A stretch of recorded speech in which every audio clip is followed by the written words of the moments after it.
سلام به شما که امروز هم همراه ما هستید. امروز یه سری منابع جالب به دستمون رسیده، در واقع تحلیل هایی که شما فرستادید و تمرکزشون روی یه رمان نسبتاً جدید برای نوجوانا. اسمش هست Pumpkin Spice and Everything Nice. نویسندش هم کیتی چیکارلی کوک.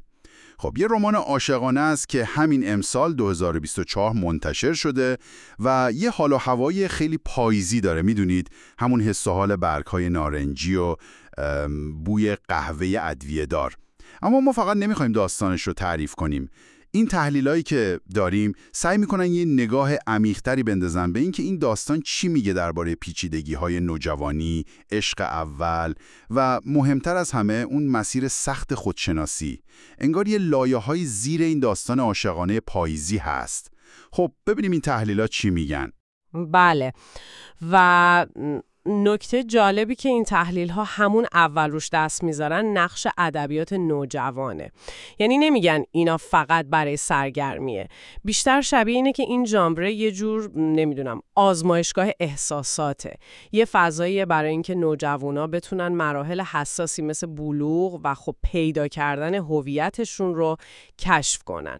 تحلیل های شما خیلی روی این تاکید دارن و میگن این کتاب دقیقاً همین کارو میکنه. آزمایشگاه احساسات، جالب گفتید. خب طبق این منابع داستان با شخصیت اصلی شروع میشه، اما تحلیلا میگن انگار یه دختریه که خب نمیدونه دقیقاً کیه یا چی میخواد. یه جورایی انگار وسط یه چهارراه هویتی گیر کرده. این حس گم شدگی چیزیه که این تحلیلا میگن یکی از محورهای اصلی تجربه نوجوانی تو این کتابه. بعد اما توی یه کافه کار میکنه که همون فضای پاییزی رو داره و اونجا با یه پسری آشنا میشه به اسم نیک. تحلیلا میگن نیک با این که ظاهرش ساده است یه جورایی نقش کاتالیزور رو داره برای اما. آها، یعنی یه جور محرک؟ دقیقاً، ورودش انگار دنیای اما رو یکم خب به هم میریزه. باعث میشه اما شروع کنه از خودش سوال پرسیدن.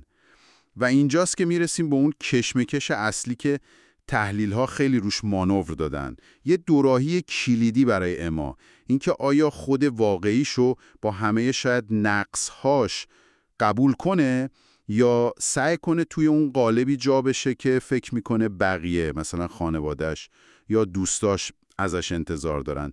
این تنش رو بین خود واقعی بودن و اون چیزی که باید باشه انگار هسته اصلی ماجراست تو این تحلیل‌ها. بله، نکته قابل تأملش اینجاست که این فقط مشکل اما نیست. این تحلیل ها این وضعیت رو یه جور بازتاب چالش بزرگتری میبینن که خیلی از نوجوانا باش درگیرن.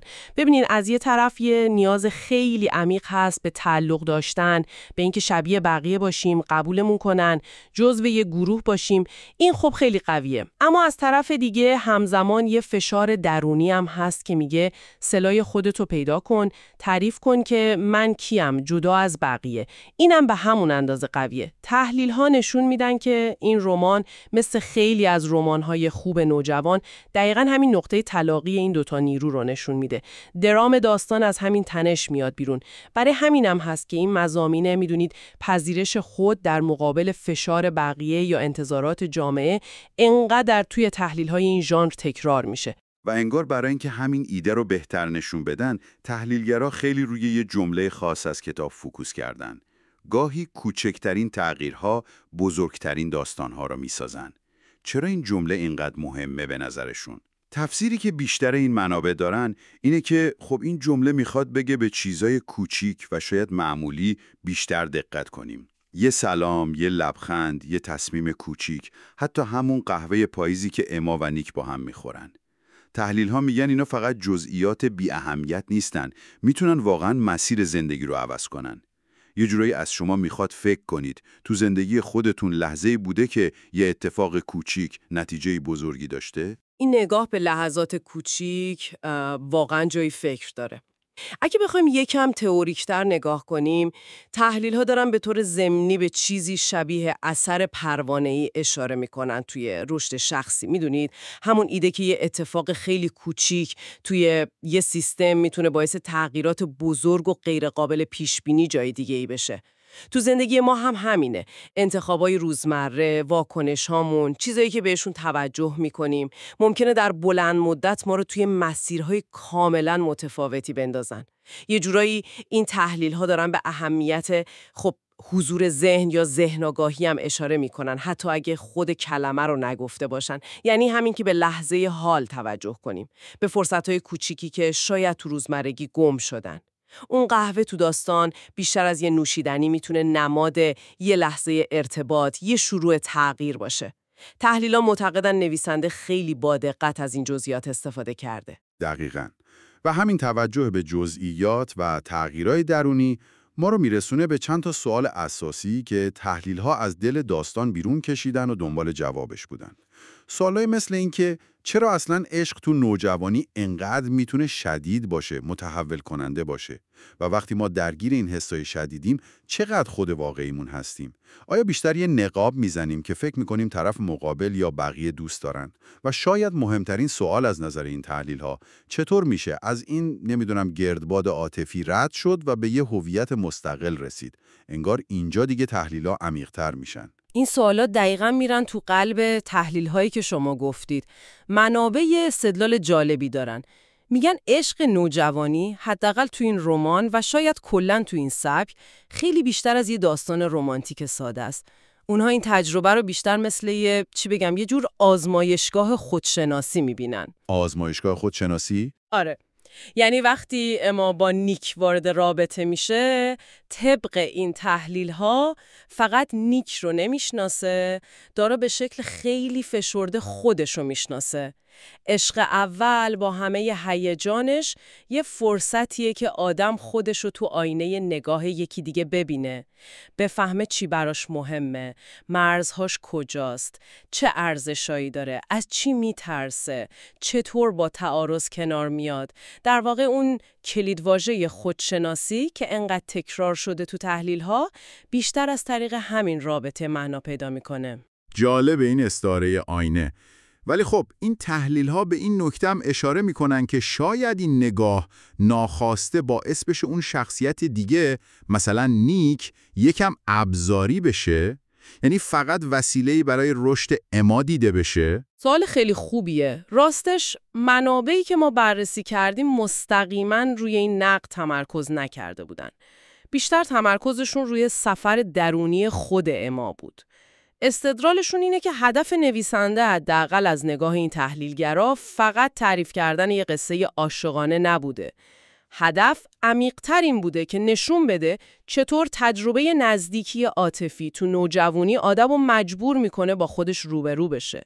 یعنی یه جورایی این تجربه درباره قبول کردن ضعف هاست، دیدن قوت هاست و خب در نهایت یه نسخه کاملتر از خود شدنه. پس طبق این دیدگاه پیام اصلی دیگه پیدا کردن نیمه گم شده نیست، بیشتر انگار پیدا کردن خود گم شده یا حداقل خود در حال ساخته شدنه. برای همینم تحلیلا میگن این کتاب میتونه برای هر کسی که با سوال من کی هستم درگیره الهام بخش باشه، نه فقط نوجوانا. دقیقاً. و اینجاست که میرسیم به اون قدرت بالقوه ادبیات که تحلیل ها هم بهش اشاره دارن. این داستارا میتونن نقش‌های مختلفی داشته باشن. برای بعضی نوجوانا مثل یه راهنما عمل میکنن. نشون میدن که خب بقیه هم حسای مشابهی دارن. باعث میشن آدم تو چالش‌های هویتیش کمتر حس تنهایی کنه. برای بعضیای دیگه شاید یه جرقه‌ای باشن برای شروع یه گفتگو. این یه سوال مهم رو پیش میاره که این تحلیل‌ها هم بهش اشاره کردن. چطور میشه از این کتابا به عنوان یه پل استفاده کرد؟ مثلا چطور والدین، معلما یا حتی خود دوستا میتونن از مضامین این داستانا، مثلا فشار همسالان، تعریف ارزش‌ها، کنار اومدن با تغییر استفاده کنن تا یه گفتگوی سازنده رو با نوجوانا شروع کنن. به این پتانسیل هم اشاره شده. درسته. این جنبه کاربردیش خیلی مهمه. خب اگه بخوایم یه جمع‌بندی بکنیم از نکات کلیدی یا به قول شما طلایی این تحلیل‌ها بر اساس چیزایی که تو منابع برجسته شده بود، به این موارد میرسیم. نکته اول، قدرت تغییر دهنده لحظات کوچیک. تحلیل‌ها میگن اهمیت انتخاب‌ها و برخوردهای بظاهر کوچیک رو دست کم نگیریم. اینا میتونن مسیر زندگیمون رو عوض کنن. درسته. مثل بذرهایی که بعداً جور دیگه‌ای رشد میکنن. دقیقاً. نکته دوم، عشق اول به عنوان آینه خودشناسی. یعنی فراتر از رمانتیک بودنش، یه فرصت برای اینکه خودمون، ارزش‌هامون و نیازهامون رو بهتر بشناسیم. بله، یه جور بازتعریف خود در رابطه با دیگری. و نکته سوم، پاییز به عنوان یه نماد. تحلیلا میگن پاییز فقط پس زمینه نیست، نماد تغییره، نماد رها کردن گذشته مثل برگ‌ها که میریزن و پذیرش چرخه‌های رشد و دگرگونی. خب، حالا این ستا کنار هم چی میگن؟ به نظر میاد جمع‌بندی نهایی تحلیلا اینه که این رمان Pumpkin Spice and Everything Nice از یه قالب آشنای عاشقانه پاییزی استفاده میکنه تا حرفای عمیق‌تری بزنه درباره هویت، تغییر و اهمیت جزئیات. داستان اما و نیک تو اون کافه انگار یه استعاره میشه برای سفر همه ما تو مسیر شناخت خودمون. همیشگی خودشناسی هسته اصلی تحلیل‌هایی بود که داشتیم. و شاید یه نکته آخر برای شما که گوش می‌کنید، چیزی که از فضای این تحلیلا میاد ولی یکم فراتر میره. بد نیست به این فکر کنیم که چطور مکانها تو زندگی ما با تجربه‌های مهم شکلگیری هویتمون گره میخورن. مثلا همون کافه پاییزی تو داستان، یا شاید اولین مدرسه‌مون، کوچه‌ای که توش بازی می‌کردیم، حتی پنجره اتاقمون توی دوره خاص. چطور این فضاها حتی سالها بعد هنوز یه بخشی از خاطرات ما و درک ما از خودمون هستن. انگار دیوارها، بوها، نورهای اون مکانها یه پژواکی از مسیر شدن ما رو تو خودشون نگه داشتن. چطور فضا میتونه یه بخش نامرئی ولی خیلی قوی از داستان هویت ما باشه. چقدر این فکر جالب و عمیق بود. خیلی ممنون از شما که وقت گذاشتید و در این بررسی با ما همراه بودید. بسیار سپاسگزاریم.